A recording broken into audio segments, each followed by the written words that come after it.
우리가 지난주에 우리가 성령 강림주의 메시지를 나누고 그 전주에 우리가 계속해서 빌립보서를 나누고 있죠.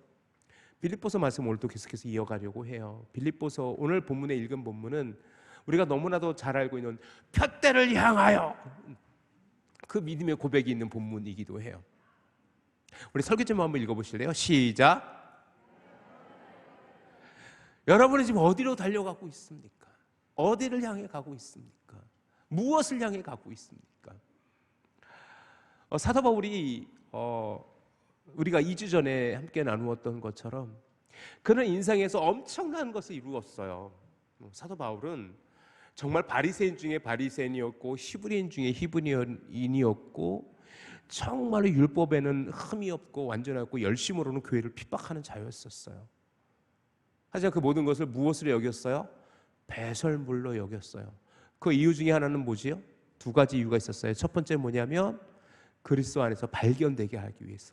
내가 그리스도 안에서 발견되길 원했던 거예요. 그것은 굉장히 종말론적이라고 표현을 썼죠.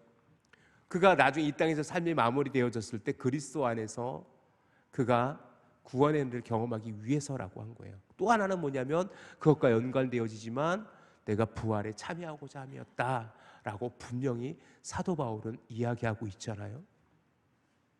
그러면서 이어지는 말씀이 오늘 본문의 이야기예요.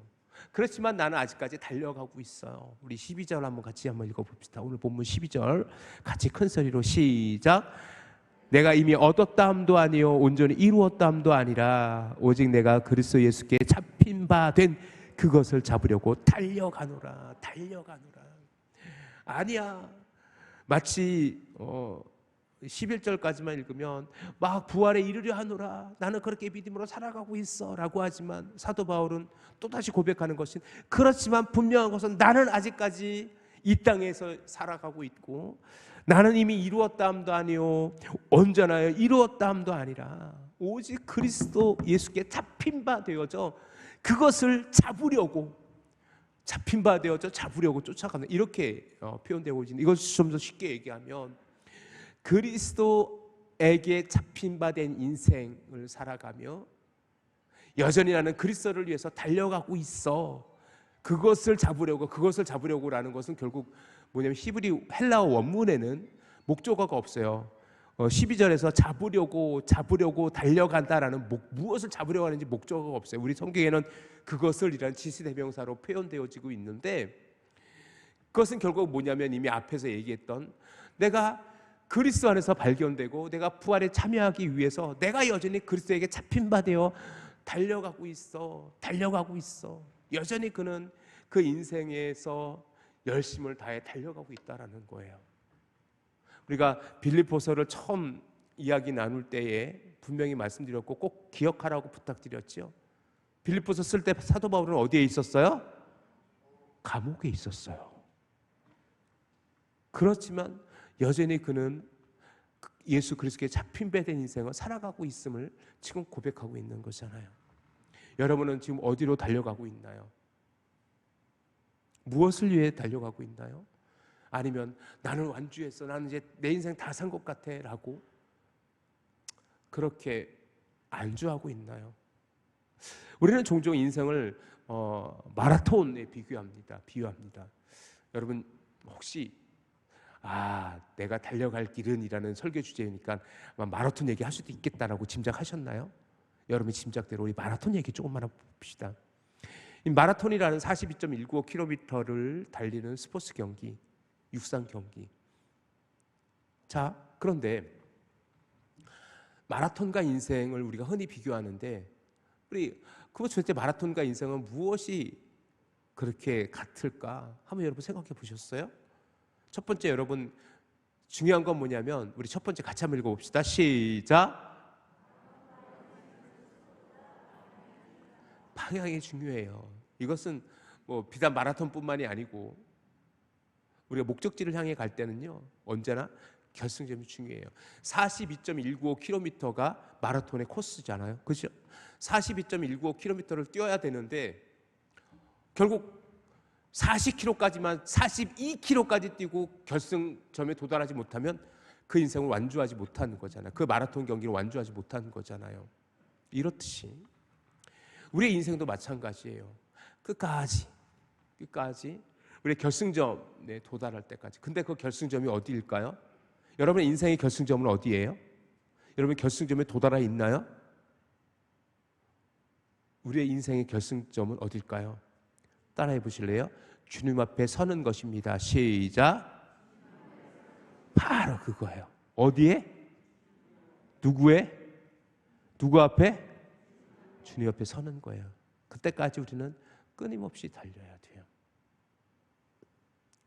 그런데 두 번째가 훨씬 중요해요. 두 번째가 우리 같이 한번 읽어봅시다. 시작. 마라톤과 인생은 마지막 결승선에서의 승리를 위해서 페이스 조절이 중요하다. 여기서 페이스 조절이라는 단어를 여러분 기억하셔야 돼요. 마라톤 선수가 달리다가 상대방 선수가 좀 앞질러요. 그러면 내 힘에 버겁게 오버페이스에서 달리면 그 선수는 결승점에 도달할 수 있을까요? 없을까요? 도달할 수 있을지도 모르지만 그럴 가능성은 희박해져요. 왜냐하면 페이스를 잃어버리기 때문에 그래요. 중요한 건 뭐냐면 지금 내가 할 수 있는 일을 최선을 다해가는 거예요. 내가 할 수 없는 일에 기대를 가지고 그렇게 인생을 허비하는 인생은 하나님이 원하는 인생은 아니에요. 마라톤 선수들도 마찬가지예요. 42.195km를 뛰면서 뭐예요? 구간마다 본인의 페이스를 조절해가면서 뛰어요.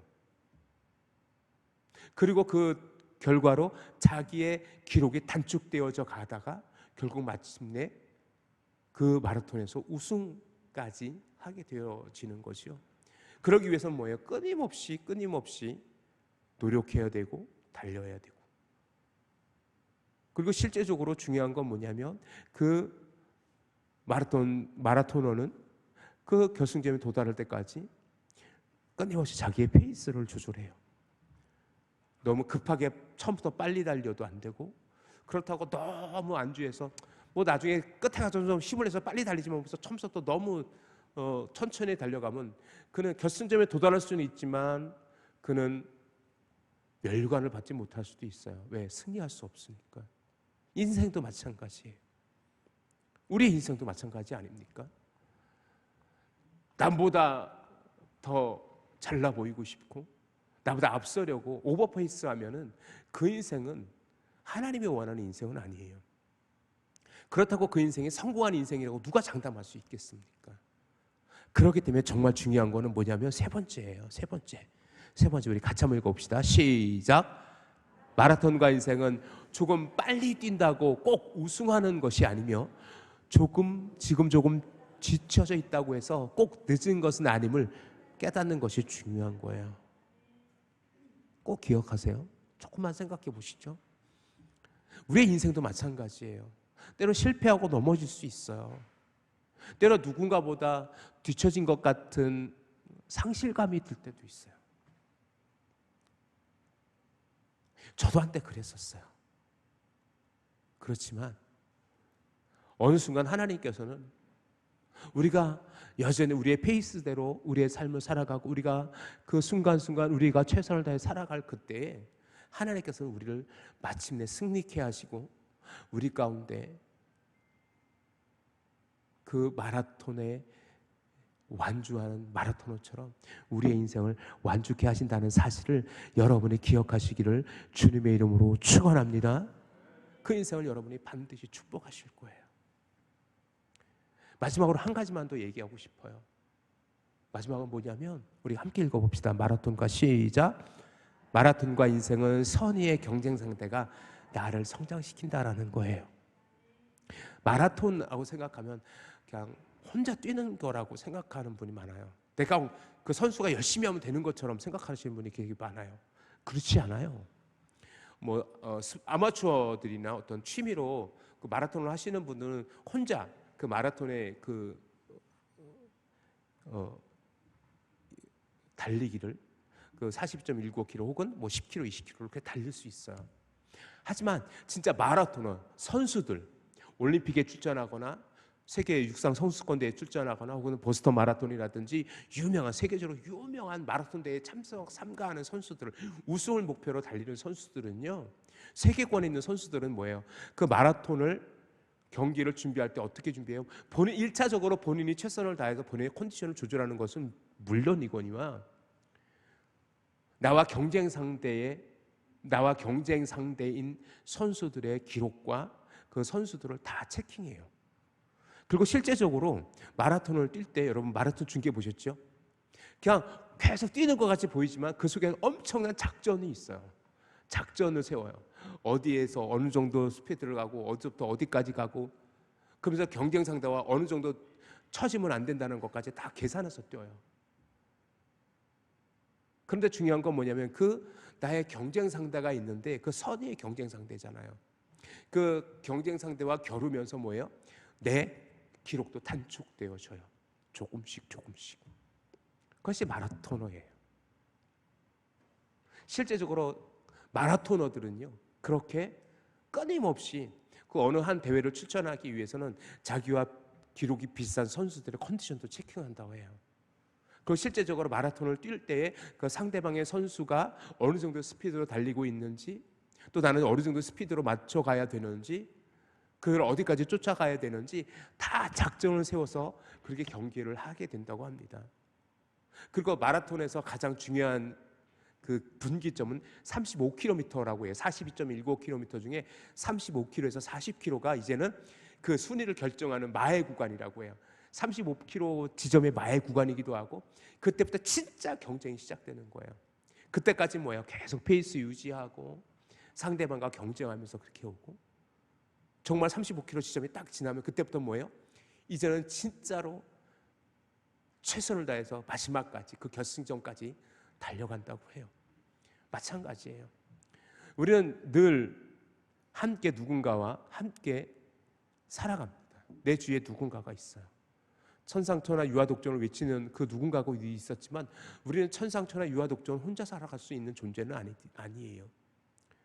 마찬가지로 우리는 누구와 함께 늘 함께 살아가야 돼요. 그런데 그 누군가가 나에게 경쟁 상대가 될 수 있어요. 하지만 그는 경쟁 상대일 뿐더러 우리의 조력자라는 걸 여러분 기억하셔야 돼요. 그래서 함께 동역하며 함께 우리의 인생을 살아가는 것이요. 그것이 마라톤이라는 운동 경기와 우리 인생이 그런 점에서 참 많이 닮아 있다라는 생각을 하게 됩니다. 오늘 사도 바울도 그 얘기하는 거예요. 나도 계속 달려가고 있어. 무엇을 위해서? 조금 전에 얘기했듯이 그는 모든 자기가 이룬 업적들, 자기가 갖고 있는 어떤 그 혈통적인 그 나면서부터 갖고 있었던 바리새노서의 자긍심, 그가 학문적으로 이루었던, 그리고 그가 율법에서 완전하려고 했던 그의 모든 것을 다 배설물처럼 여길 수 있었던 것들은 뭐예요? 그렇게 그는 예수 그리스도께서 발견되어지고 마침내 부활에 이르기 위함이었는데 여전히 그는 뭐예요? 그것을 위해서 달려가고 있는 거예요. 아직 마라토너가 결승점에 도착하지 않은 것 같이 그렇게 사도 바울은 여전히 달려가고 있음을 얘기하고 있는 겁니다. 그런데 이를 위해서 어떻게 한다고요? 자, 우리 13절 14절을 자세히 한번 읽어보시기 바랍니다. 자세히 한번 읽어보시기 바랍니다. 13절 14절 시작. 형제들아, 나는 아직 내가 잡은 줄로 여기지 아니하고 오직 한 일 즉 뒤에 있는 것을 잊어버리고 앞에 있는 것을 잡으려고. 무엇을 향하여? 다시 시작. 푯대를 향하여 그리스도 예수 안에서 하나님의 위에서 부르신 부름의 상을 위하여 달려가노라. 나는 여전히 달려가고 있어. 나는 여전히 달려가고 있어 라고 얘기하는 거예요. 그런데 그렇게 사도 바울을 달리게 했던 힘은 어디서 난 거예요? 예수 그리스도께서 그를 붙잡으셨어요. 예수께 붙잡힌 바 되어졌기 때문에 그래요. 결국 사도 바울이 그렇게 인생에서 그 하나님의 부르심의 상을 위해서 달려갈 수 있었던 것은 예수께서 그를 붙잡으셨기 때문에 그래요. 그것이 그의 인생의 이유가 되어졌던 거예요. 그 다메섹 도상에서 다메섹으로 가는 그 초대교회 성도들을 잡아 죽이려고 갔던 그 길이, 그 담에서 그 어느 도상에서 길 위에서 부활의 주님을 만났고 그 부활의 주님을 만난 그 부활의 주님 때문에 그의 인생은 완전히 예수께 붙잡힌 바 되어진 인생이 되어졌기 때문에 그는 지금 그렇게 그 예수 그리스도의 부르심의 상을 향하여 달려가고 있는 것 아닙니까? 자, 그렇다면 여러분에게 묻고 싶습니다. 여러분은 무엇에 붙잡혀 살고 있으며 여러분은 무엇을 위해 살아가고 있냔 말이에요. 과연 여러분의 인생은, 여러분의 삶은 지금 어디를 향하고 있는 것입니까? 무엇을 향해 가고 있는 것입니까? 우리가 지난 1월 달에 목적이 이끄는 삶이라는 세미나를 우리가 함께 나누었어요. 그리고 사순절 기간 동안 목적이 이끄는 삶 40일이라는 특별 새벽기도의 기간을 통해서 우리의 인생의 목적은 이것입니다 라고 하면서 5가지를 얘기하면서 궁극적으로 우리의 인생의 목적은 하나님의 영광입니다 라고 함께 나누었던 것처럼 우리가 첫 번째 우리가 중요한 건 뭐냐면 저와 여러분이 하나님의 사명에 붙잡혀 살아갈 수 있기를 주님의 이름으로 축원합니다. 첫 번째, 시작. 우리는 하나님의 사명에 붙잡혀 살아야 합니다. 여러분, 이것을 반드시 기억하십시오. 여러분이 왜 살아가야 됩니까? 하나님의 사명이어야 돼요. 하나님의 사명은 어디에 있냐면 바로 하나님께서 나를 통해서 영광 받으시기 위함이라는 것을 여러분이 결코 절대로 잊어서는 안 돼요. 여러분 스스로의 만족함이라든지 여러분이 스스로 무엇을 이루기 위하여 여러분의 업적을 쌓아가는 게 여러분의 인생이 아니에요. 여러분이 명예에 붙잡혀 삽니까? 권력에 붙잡혀 삽니까? 돈에 붙잡혀 삽니까? 세상 가치관에 붙잡혀 살고 있습니까? 그것을 통해서는 하나님께 이룰 수 없어요. 마침내 우리가 하나님의 부르심의 상을 받을 수가 없어요. 기억하십시오. 우리는 하나님의 영광에 붙잡혀 사는 인생이 되어질 때 가장 의미 있는 인생이 되어진다는 사실을 여러분이 기억하시기를 주님의 이름으로 축원합니다. 그러기 위해서는 우리는 어떻게 살아가야 돼요? 예수의 능력에 붙잡힌 바 되어져야 돼요. 예수 십자가 구원의 복음이 저와 여러분을 살게 하는 이유가 되어질 수 있기를 주님의 이름으로 축원합니다. 둘째, 시작. 믿습니까? 할렐루야. 여러분의 인생이, 저의 인생이 예수님께 붙잡힌 바 되어진 인생 되어질 수 있기를 주님의 이름으로 축원합니다. 우리의 인생이, 우리의 삶이 철저하게 예수님의 능력, 십자가 구원의 능력으로 붙잡힌 바 되어졌을 때 우리의 인생은 의미 있는 인생이 되어질 수 있어요. 오늘 사도 바울도 분명히 우리에게 뭐라고 얘기하고 있습니까? 12절에 내가 이미 얻었다함도 아니요 온전히 이루었다함도 아니라 오직 내가 그리스도 예수께 잡힌 바 된 그것을 잡으려고 달려가고 있다 라고 얘기하고 있잖아요. 세 번째는 우리가 붙잡혀야 될 것은 성령의 은혜예요. 자, 오늘 삼위일체 주일이라고 했죠. 하나님의 사명, 예수 그리스도의 십자가 능력, 그리고 성령의 은혜에 붙잡힌 바 된 인생을 살아가야 됩니다. 성령님께서는 여전히 우리와 함께 하세요. 그리고 우리가 갈 길을 깨닫게 하시고 우리에게 말씀으로 우리를 이끄시는 분이 성령님이세요. 그 성령님의 인도하심에 붙잡힌 바 되어진 인생은요, 결국 하나님의 사명을 감당하게 되어지고 십자가 복음의 능력으로 살아갈 수 있는 은혜를 누려갈 수 있는 거예요. 기억하십시오. 하나님의 사명, 예수 그리스도의 십자가의 능력, 성령의 은혜, 여기에 붙잡힌 바 된 인생 되어질 수 있기를 주님의 이름으로 축원합니다. 우리의 자녀들이, 우리의 다음 세대들이 그러했으면 좋겠어요. 요새 MZ세대들에게, 우리 자녀들에게, 제 두 딸도 이제 큰 딸은 이제 대학 졸업반이 있고 또 한 딸은 이제 대학교 막 들어가서 열심히 생활하고 있는데, 우리 큰 딸이 저한테 작년에 큰 딸하고 둘째 딸이 저와 제 아내에게 경고한 게 있어요.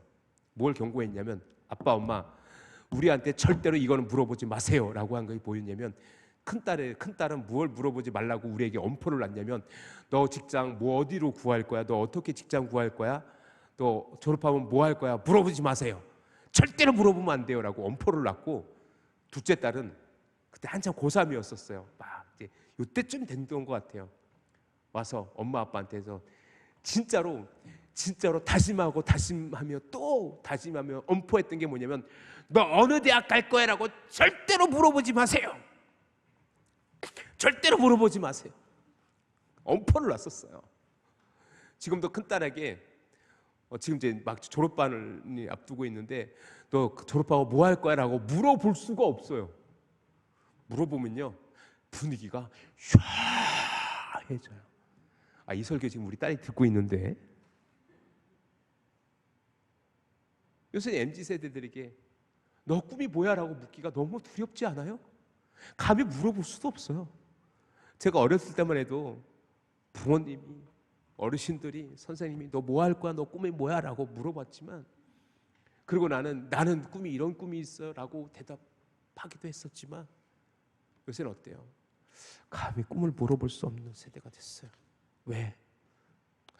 그 MZ세대들이라고 왜 그들이 꿈을 꾸고 싶지 않겠어요? 우리 자녀들 세대가, 우리 손자들의 세대가 왜 그렇게 됐어요? 현실이 너무 험악하다는 이야기도 할 수 있지만, 제가 사사기를 금요일 성령 집회 때 계속 말씀을 나누고 있듯이, 사사기 시대처럼 그렇게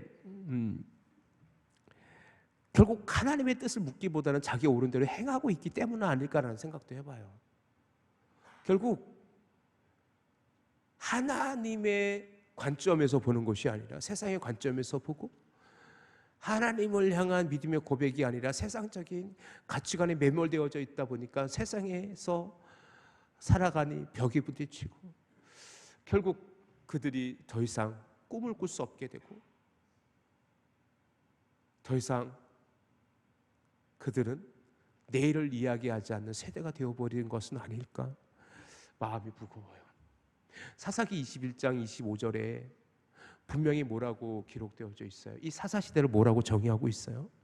그때 이스라엘의 왕이 없으므로 사람이 자기 소견에 옳은 대로 행하였더라. 왕이 없으므로. 왜 왕이 없어요? 진짜 왕은 하나님이신데. 근데 사사시대는 하나님을 왕으로 인정하지 않았던 것이에요. 그래서 이스라엘의 왕이 없으므로라는 표현을 쓰고 있는 거예요. 근데 진짜 우리의 왕은 하나님이시잖아요.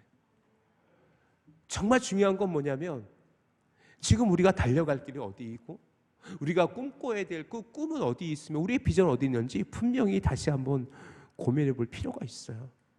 여러분 기억하십시오. 사도 바울은요, 이 편지를 쓸 때, 이 빌립보서를 쓸 때에 조금 전에 설교 초입에도 말씀드렸듯이 감옥이었었어요. 그리고 일부 학자들의 그 연구에 의하면 빌립보서를 기록하고 약 5년 혹은 6년 후에 사도 바울이 순교하게 된다고 해요. 빌립보서 기록 연대를 보면 결국은 사도 바울이 순교하기 5, 6년 전에 기록한 책이에요. 즉 뭐냐면, 이 사도 바울이 로마 감옥에 있고 잠시 풀려나기도 해요. 하지만 다시 잡혀서 순교하게 되어지는데, 그는 여전히 달려가고 있어요. 무엇을 향하여? 예수께 붙잡힌 바 되어지고 부활의 영광에 이르기 위해서 달려가고 있잖아요. 사도 바울의 상황이 뭐 탄탄대로예요? 사도 바울의 상황이 꿈꿀 만한 상황이에요? 아니에요. 그는 부활의 주님을 만나고 나서 30년 가까이 오직 십자가 복음에 매진했어요. 3번에 걸쳐서 선교 여행을 통해서 소아시아, 마게도니아 지역, 에베소 지역을 선교하면서 하나님의 거룩한 사명을 감당해요. 그 과정에서 우리가 이미 알고 있듯이 수없는 위기를 겪어요. 수없는 매질을 당하고 죽을 위험에 빠지고 강에 던져지고 추위에 목마름에, 그는 정말로 죽을 상황을 끊임없이 반복하여 경험하며 그 사명을 감당해 왔고, 지금 이 편지를 쓰면서도 나도 여전히 달려가고 있어 라고 고백하고 있잖아요.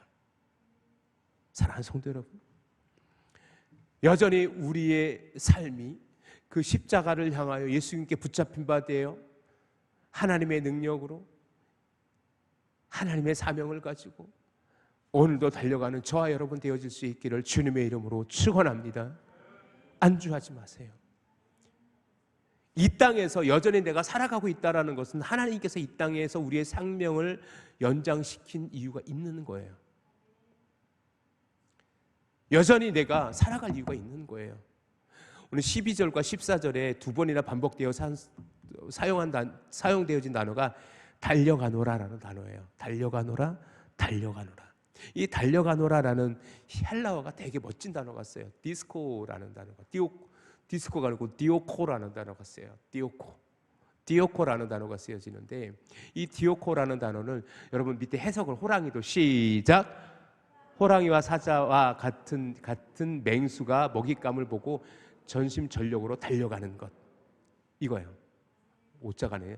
먹잇감을 보고 같이 인이 아니고 같이 호랑이와 사자와 같은 맹수가 그 먹잇감 그 포획해야 될 그 사냥감을 향하여 달려가는 모습이 이 디오코라는 단어예요. 여러분 동물농장이라든지 여러분이 다큐멘터리를 통해서 여러분이 그 맹수가 먹잇감을 사냥하는 모습을 볼 수 있죠. 어때요?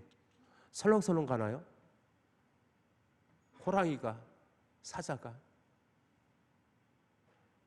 혹은 치타가, 혹은 그 맹수들이 그 사냥감을 한 마리 잡기 위해서 그 사냥감이 때로는 큰 동물일 수도 있지만 작은 토끼 같은 동물일 수도 있어요. 그런데 최선을 다해서 달려가요. 최선을 다해서 달려. 왜? 그 먹잇감을 잡으면 살고 못 잡으면 죽기 때문에 그래요. 동물들은 배부르면 사냥을 하지 않아요. 배고파야 사냥을 해요. 그런데 그 사냥에서 실패해요. 우리가 그 다큐멘터리나 동물농장이라는 곳에서 보면 늘 사자와 호랑이가 쉽게 이렇게 포획하는 장면, 사냥에 성공하는 장면을 보지만 거의 대부분 실패해요. 실패를 반복하면서 그렇게 최선을 다해서 한 마리의 먹잇감을 잡아서 그것을 사냥해서 먹어서 그 생명을 유지할 수 있는 거예요. 이처럼 그 맹수들의 달려감이 최선을 다해 달려가듯이 사도 바울이 그런 거예요. 지금 내가 예수님께 붙잡힌 바 되어지고 그 부르심을 향하여 부르심의 상을 향하여 달려가는데 나는 그렇게 최선을 향해 달려가고 있어 라는 것을 디오코라는 단어에서 설명하고 있는 거예요. 사랑하는 성도 여러분, 여러분은 지금 얼마나 열심히 살아가고 있습니까? 얼마나 최선을 다해서 살아가고 있습니까? 그런데 어떤 분이 그렇게 생각할 수도 있어요. 아, 저는 할 만큼 했슈. 살 만큼 살았슈. 나 이제껏까지 열심히 했고 나는 뭐 현직에서 다 은퇴했고 그랬어. 나는 노년을 살아가고 있어. 나는 할 만큼 했어라고 생각하시는 분들은 15절, 16절을 꼭 보시길 바랍니다. 우리 15절, 16절 한번 같이 한번 읽어볼까요? 시작. 그러므로 누구든지 우리 온전히 이룬 자들은 이렇게 생각할지니 만일 어떤 일에 너희가 달리 생각하면 하나님이 이것도 너희에게 나타내시리라. 오직 우리가 어디까지 이르렀든지 그대로 행할 것이라. 15, 16절을 좀 쉽게 표현하면 그거예요. 나와 생각을 달리하는 사람이 있을 수도 있어. 어떤 사람들은 나는 온전히 이룬 자야, 나는 모든 것을 다 이루었다라고 생각하는 사람도 있을 수 있어요. 그것을 내가 부정하진 않아요. 하지만 여전히 하나님은 이것도 너희 가운데 너희에게 나타내시리라라고 표현하고 있듯이 그 속에서 하나님께서는 여러분에게 또 다른 부르심의 소명을, 하나님의 사명을 요구하실 거예요. 그러니 당신들이 있는 자리에서 다시 최선을 다해야 됩니다. 오직 우리가 어디에 이르렀든지 그대로 행할 것이니라. 그대로 여러분의 삶을 살아가시기 바랍니다 라고 이야기해 주고 있는 거예요.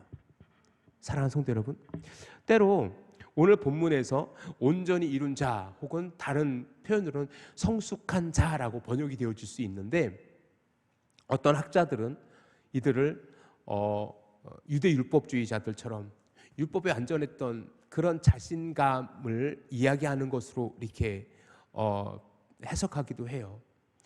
그리고 이미 12절에서 내가 온전히 이루었담도 아니다라고 분명히 사도 바울은 얘기했듯이 사도 바울은 그의 인생에서 온전히 이룬 것이 아님을 알고 있어요.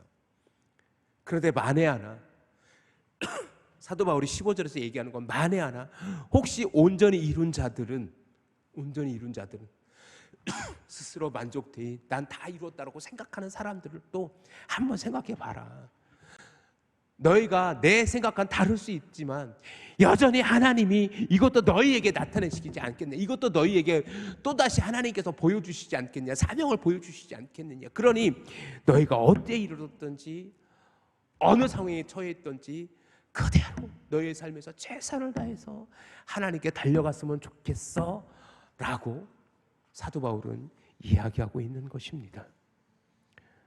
목사는 목사로서, 장로님들은 장로님들로서, 권사님들은 권사님들로서, 때로 우리 지금 이 자리에서 앉아 함께 예배드리는 우리 원로 장로님, 명예 장로님, 우리 명예 권사님들, 나는 이제 주님 갈 날 얼마 안 남았어. 아유, 나는 몸도 안 좋고 몸도 아프고 내가 할 수 있는 일이 어디 있겠어. 나는 할 만큼 했어. 나 이제까지 수십 년 교회 섬겼고 나 수십 년 신앙생활 했고 나 수십 년 할 만큼 했어 라고 생각하시는 분들에게 다시 도전을 드립니다. 그럼에도 불구하고 여전히 여러분이 이 땅에서 살아가며 지금 이 자리에서 예배드리고 있는 이유는 따라해 주시기 바랍니다. 우리 모두 함께 따라해 주세요.